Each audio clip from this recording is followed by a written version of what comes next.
ఈ ఊర్లో ఏమేమి సంక్షేమ పథకాలు జరిగినాయండి? మా ఊర్లో వచ్చేసండి ప్రతి వీధికి సీసీ రోడ్లు రీసెంట్ గా ఎమ్మెల్యే గారు నంబూరు శంకర్రావు గారు అభివృద్ధి అంటే ఒక్కసారి ఎవరైనా సరే పెదకూరపాడు నియోజకవర్గంలోనే మొట్టమొదటిసారిగా నియోజకవర్గం హెడ్ క్వార్టర్ కి ప్రతి వీధికి ఆ కులం ఈ కులం ఆ బజారు ఈ మతం కాకుండా ప్రతి ఒక్క వీధికి సీసీ రోడ్లు రీసెంట్ గా వేశారు. ఒక ల్యాండ్ మార్క్ లాంటిది ప్రభుత్వ ఆసుపత్రి కట్టారండి 9 కోట్లతో. ఎమ్మెల్యే గారు చొరవతో జగనన్న ఆధ్వర్యంలో 9 కోట్లు పెట్టి ఒక ల్యాండ్ మార్క్, ఈ మండలానికే ఒక ల్యాండ్ మార్క్ లాంటి ఒక హాస్పిటల్, బ్రహ్మాండమైన multi speciality super speciality hospital కూడా దానికి ముందు దిగుదూరిపోయండి. అలాంటి హాస్పిటల్ కట్టిస్తున్నారు. త్వరలోనే ప్రారంభోత్సవం చేసుకోబోతున్నాం అండి. సచివాలయాలు 3 సచివాలయాలు ఉన్నాయండి.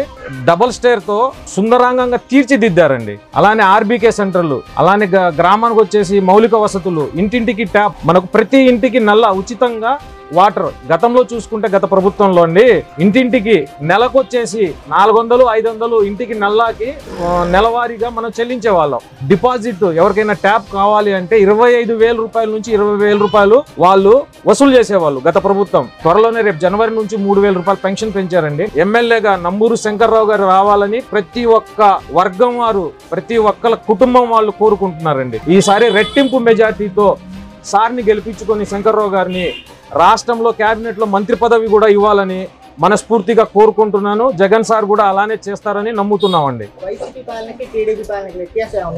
చాలా వ్యత్యాసం ఉందండి. ఇప్పుడున్న వైసీపీ ప్రభుత్వంలో డీబీటీ పథకం అని ఒకటి పెట్టి నాన్ డీబీటీ పథకం ద్వారా 1000 కోట్ల రూపాయలు డైరెక్ట్ గా అర్హులు అనే వారికి డైరెక్ట్ వాళ్ళ అకౌంట్లో పడుతుందండి. మధ్యలో ఎవ్వరు కూడా ఎలాంటి ప్రమేయం లేదు, ఏ నాయకుడు కానీ ఎక్కడ లేదండి.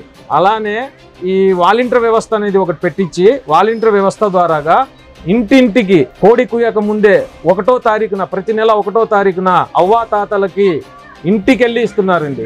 ఇదే కదండి అభివృద్ధి, ఇదే కదండి సంక్షేమం. వాటి వల్ల ఏమీ లేదండి, ఏ ఉపయోగం లేదు. సినిమాల్లో పవన్ కళ్యాణ్ అనే వ్యక్తి ఒక హీరో మాత్రమే. రాజకీయాలకు వచ్చేసరికి అతను పెద్ద జీరో అండి. మొన్ననే చూసాం తెలంగాణలో ఆయన పరిస్థితి. ఆ చెల్లెమ్మ బర్రె లెక్కకొచ్చిన ఓట్లు కూడా రాలేదు. ఆ నోటాతో పోటీ పడ్డారండి. అలాంటి వ్యక్తితో మాకు పోటీ ఏంది? వ్యత్యాసమే లేదు. ఆ పవన్ కళ్యాణ్, చంద్రబాబు ఇంకెవరైనా కలిసి రానియండి, వాళ్ళ వల్ల ఈ ప్రజలకు ఉపయోగమే ఉండదండి. ఏకైక నాయకుడు జగన్మోహన్ రెడ్డి చెప్పిందే చేస్తాడు, చేసిందే చెప్తాడు. వైఎస్ రాజశేఖర రెడ్డి గారిని ఇప్పటికీ మైనార్టీ వర్గాల, ముస్లిం వర్గాల ఇళ్లలో ఫొటోస్ పెట్టుకుని ప్రతిరోజు ఆయన్ని కొలుసుకునే వాళ్ళు కూడా ఉన్నారండి. నా తరపున మా ఊర్లో నేను తిరిగి వైఎస్ జగన్మోహన్ రెడ్డి గారికి, మా ఎమ్మెల్యే నంబూరు శంకర్రావు గారికి ఓటు తప్పకుండా వేపిస్తానండి నేను.